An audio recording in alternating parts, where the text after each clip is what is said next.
I feel bad is because Josh Allen is at a coaching disadvantage.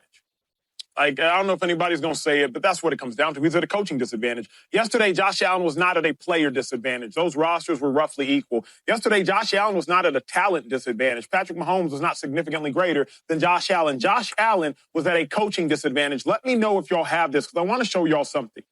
Josh Allen's very last play of the game versus Patrick Mahomes' very last play of the game. Colvin, do we have it? If so, I want the viewers to see it. Just a simple still shot of Josh's last play, panic, two defensive players in his face. Mahomes, pocket, calm, collected. Mahomes throws a wide open player open, last play of the game. Josh Allen, with the corner blitz in his face, has to throw it up and pray that Dalton Kincaid can somehow make a miraculous catch. That was the difference in the football game. People at home. Hey, what is up, you guys? Welcome back to my channel, Just Simply Sports here with me. I am Kaja. If you are new here, I want you to take a quick second, hit the like and subscribe button for me. If you're not new, you know how I feel about you. I appreciate your continued support. You guys, you know I'm a Josh Allen fan if you're not new to this channel, right? I make no apologies for it. I will never make an apology for being a Josh Allen fan, okay? I'm also a Lamar Jackson fan.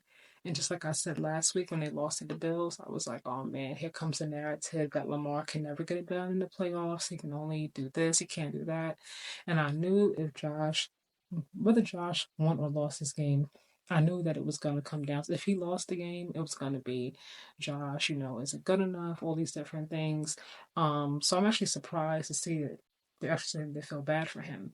I will say that I saw a lot of other shows today that were just like, it's not his fault. It's just that, he went up against number 15, Patrick Mahomes. I'm so tired of hearing this. I do not think talent-wise, strictly talent, no coaching, no team, no nothing. Talent-wise, I do not believe that Patrick Mahomes is a stronger or better talent than either Josh or Lamar, and in some ways Joe Burrow, because Joe Burrow is one hell of a player as well. He's just not as mobile as the three of them, but he is still one hell of a player, okay? I do not believe talent-wise that Patrick is miles above the clouds against Josh Allen. I don't believe that. And the one thing I will say, and I said this on my channel personally last night, if you didn't see the video, make sure you watch it after this. I do feel like this game came down to coaching. They were simply out-coached, and it happens time and time again. You know what I mean? Josh always shows up and plays his best against Patrick Mahomes. And if you look at the stats, he's never far off. And I think last night, for example, they might have been super close. I have to go back and look at the exact numbers. I saw it earlier, but I don't remember it. I don't want to make up lies to you guys. But just across the board, like Patrick wasn't, to me, I don't see where Patrick Mahomes just outplays Josh Allen every time they meet up. For some reason, the Bills have no problem in a regular season beating the Chiefs. It baffles me. And then when the playoffs come, they're playing the same team, same coaches. It's just like, I don't know what happens. I don't know what happens. Maybe it's a fear thing. Maybe it's an intimidation thing because everything's on the line at this time. I don't really know what it is. But I do believe in my whole heart, and I said this last night, that they were completely outcoached. The choices that John McDermott kept making to do the same thing over and over and over again when it wasn't working, they came at Josh in the very, very last play that Josh just showed. They came at Josh with something different that he had not seen the entire game. That to me right there says the coaching is what's miles above the rest.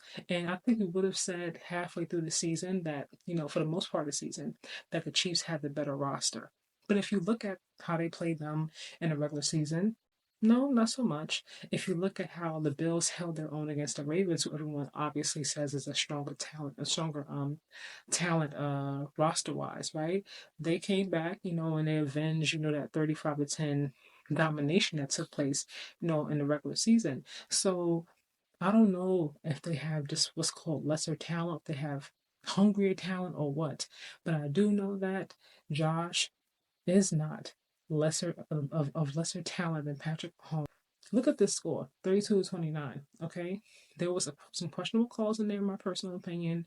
That to me was a first down, on that whole little tush push, you know what I mean? But they had to go back and look at it. To me, Josh is like, he's sideways, but to me, it looks like his shoulder is over. Hey, That's my opinion, but they decided to ultimately say it wasn't a first down. The Chiefs get the ball back. They ultimately go down to score 7. Okay, so there are a lot of things that happen in this game, but ultimately the Bills didn't get it done. But do I feel bad for Josh? Yes, because I'm so tired of the narrative being that Josh can't beat Patrick Mahomes, whatever have you. I get why it's being said, but this is a team sport. This is not just Patrick versus Josh, and nobody else on the field.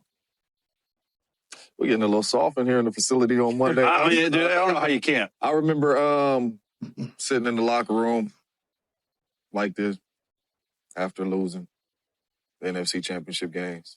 Who you lose to? Lost the Giants. And only person that felt bad for me was Mom. But other than that, don't nobody care. If we would have said it's going to be a one-score game, the ball going to be in Josh's hands with 2 minutes plus in the game, and he got all 3 of his timeouts. Take that. Got to go find a way to win, Josh. And I know you need your other players to help you and all that, but you got to go find a way to win. Every single time in the playoffs, Patty has found a way to win. The Chiefs has found a way to win. When the ball's in your hands, Josh, the defense makes the plays. When the ball is Patty's hands, Josh, Patty makes the plays. At one time, if you're going to get through Patty, which is going to be extremely hard, you're going to have to make those plays. And I'm telling you right now, I'll tell you, know what's going to let him down again? Told you. At one point, you are going to go have to make those plays against Patrick Mahomes. In the regular season, you always find a way to do it. Yep. With your legs, with your arms in the regular season, you and your teammates always find a way to make that last play. And in the postseason, you don't. So I can't feel bad for him because even if you ask Josh, in my humble opinion, hey, bro, the game's going to be close, but it's your ball with 2 minutes and some change left in the game, 3 timeouts with a chance to go win the game. Josh will say, give me that every single time. Yeah. So I can't sit here and feel bad for him. Josh got to get back to the drawing boards, man, and he got to come out of this, and he got to go make them plays, dog. Like I was saying, and you know what? I'm not even mad at James's take because this game is measured by wins and losses, right? No one really cares how great you looked in the loss. They're just gonna say, "Well, you lost." You know what I mean? They're like, "Oh, well, he threw for 5 touchdowns and he ran into the end zone. He backflipped. He hurtled over." They're gonna say, "Well, he did all that and he lost." You know what I mean? Like the fact is that you lost. But did you win? No, you lost. So that's how this game is measured. It is what it is. Patrick Mahomes, to me, what separates him from the rest are his accomplishments at such a young age and how fast he has done it. But it is a team collective. We don't know what Patrick Mahomes would look like if he was playing with the Colts or he was playing with the Falcons. Do I still think he would be a great talent? Yes. But would he have accomplished as much without a Travis Kelce, without having Andy Reid, without having Spags? And I think Spags, to me, might want to go ahead to be the head coach. To me, when it comes to these games and the way that he finds a way to slow these top quarterbacks down, the way that he's coming up with creative plays and he's doing different things that he didn't do all game, or Andy Reid finds a way to make the same play look like a different play at the same time by just moving things around and one side or this side. To me, like I said, it comes down to coaching. The coaching matters. We're not going to sit here and make it seem like it's just about somebody having this awesome amount of talent. Coaching makes a difference. Being with the right coach, being in the right system, those things matter. To me, they very much are the difference when it comes to championship games. You know what I mean? Next week, not next week, I'm sorry. In about 2 weeks when they play in the Super Bowl and they play against the Eagles, right? Nick Sirianni to me is not the same on the same IQ level to me as Andy Reid. That is my personal opinion, but to me, the Philadelphia Eagles have a better team, and I've said this since I saw the game. A few years ago, when the Eagles did play against the Chiefs, to me, Jalen Hurts completely outplayed Patrick Mahomes in that game. I said that before. I'm never going to back off it. To me, he was the best player on either side of the field for both teams. He was just phenomenal to me. So, but nevertheless, we saw that last season. When they lost, their their coaches, because they moved on to other positions, they look different. You know what I mean? Coaching makes a difference. You're saying Josh Allen needs to be the one to make those plays and so on and so forth. But, you know, if the coach calls out a play, Josh, I guess, can do something different, maybe, or he can disregard what the coach is asking. But more times than not, he's going to follow the play that the coach has said.